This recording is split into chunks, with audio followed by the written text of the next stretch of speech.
नमस्कार, मी पंजाब तक आज आहे 27 फेब्रुवारी 2026 आणि मी जात आहे इकडे मंगरुळपीरकडे वर्ध्याकडे एक कार्यक्रम आहे शेतकरी मेळावा आणि त्या कार्यक्रमाला जात असताना पुन्हा काय झालं, विदर्भात परत आज आभाळ आलं तर त्या शेतकऱ्याचे मला परत फोन आले पाऊस येईल का.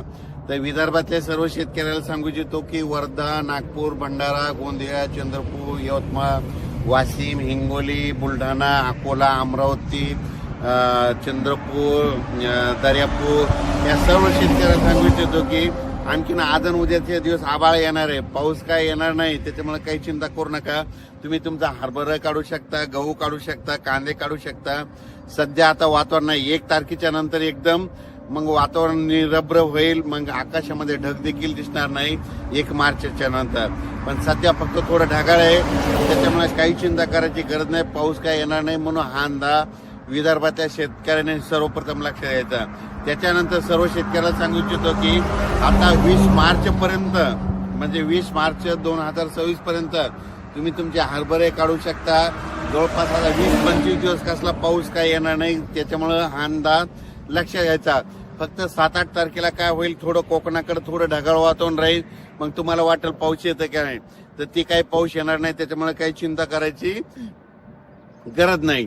त्याच्यानंतर मराठवाड्यातल्या शेतकरी परभणी जिल्हा, नांदेड जिल्हा, हिंगोली जिल्हा, त्याच्यानंतर जालना जिल्हा, संभाजीनगर, धाराशिव, लातूर या जिल्ह्यातल्या सर्व शेतकऱ्याला सांगू इच्छितो की तुम्ही तुमचा हरभरा काढू शकता, कांदा काढू शकता, तंबाखू काढू शकता. त्याच्यानंतर जे पीक राजमा काढू शकता, कारण की आता सध्या काही पाऊस येणार नाही म्हणून त्याची काही चिंता करायची गरज नाही. त्याच्यानंतर पश्चिम महाराष्ट्रातल्या सर्व शेतकऱ्याला सांगू इच्छितो की पश्चिम महाराष्ट्रामध्ये सातारा, सांगली, सोलापूर, कोल्हापूर, पुणे, अहिल्यानगर ह्या सर्व पट्ट्यातल्या सर्व शेतकऱ्याला सांगू इच्छितो की तुम्ही काय करायचं की सध्या तरी पाऊस काय येणार नाही, त्याच्यामुळे काही चिंता करायची गरज नाही. फक्त पश्चिम महाराष्ट्राकडे काय होईल, 8-9 तारखेला एकदा थोडा वातावरण ढगाळ वातावरण राहील म्हणून हे अंदाज पश्चिम महाराष्ट्रातल्या शेतकऱ्यांना लक्षात द्यायचा.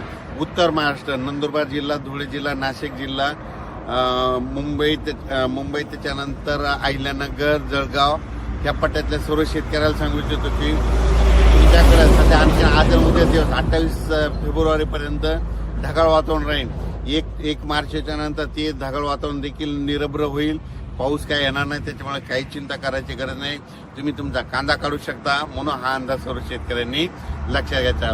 म्हणजे सांगायचं झालं तर आता 20 मार्चपर्यंत म्हणजे मार्चच्या शेवटच्या आठवड्यापर्यंत सध्या तरी कसला पाऊस येणार नाही.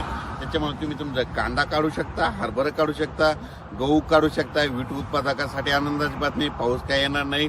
राज्यात मात्र 1 मार्चपासून 38 कुठं काही ठिकाणी 38 अंश, कुठं 39, कुठं 41 अंश, कुठे 42 अंश पर्यंत पारा जाणार आहे. म्हणून हा अंदाज लक्षात यायचा. परत एक कांदा ते गोट उत्पादक शेतकऱ्याला सांगू इच्छितो की त्यांचे मला फोन आले की आमच्या गोटाच्या कांद्यावर मधमाशी येत नाही. तर त्या कांदा बियाण्याच्या शेतकऱ्याला सांगू इच्छितो की जोपर्यंत ऊन वाढत नाही, जोपर्यंत 38 अंशाच्या वर ऊन वाढत नाही, पारा जात नाही, तोपर्यंत मधमाशी त्याच्या घर सोडत नाही.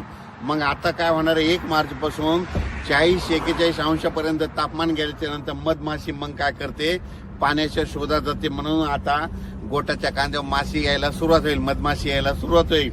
मग तुम्ही काय करायचं, जिथं पाण्याचा कॉक असतं तिथं वाटले ओल्लं बोंद्र करून ठेवायचं, ओल्लं बारदाना करून ठेवायचा. मग ती मधमाशी येईल व पाणी पिण्यासाठी, मग ती तुमच्या गोठावर बसू शकते. म्हणून हे सर्व शेतकऱ्यांना लक्षात घ्यायचं. 1 मार्चपासून तुमच्या गोठावर देखील मधमाशी येणार आहे. म्हणून हे अंदाज त्या शेतकऱ्यांना लक्षात घ्यायचा. अचानक वातावरण बदल झाला तर लगेच एक मेसेज दिला जाईल. धन्यवाद.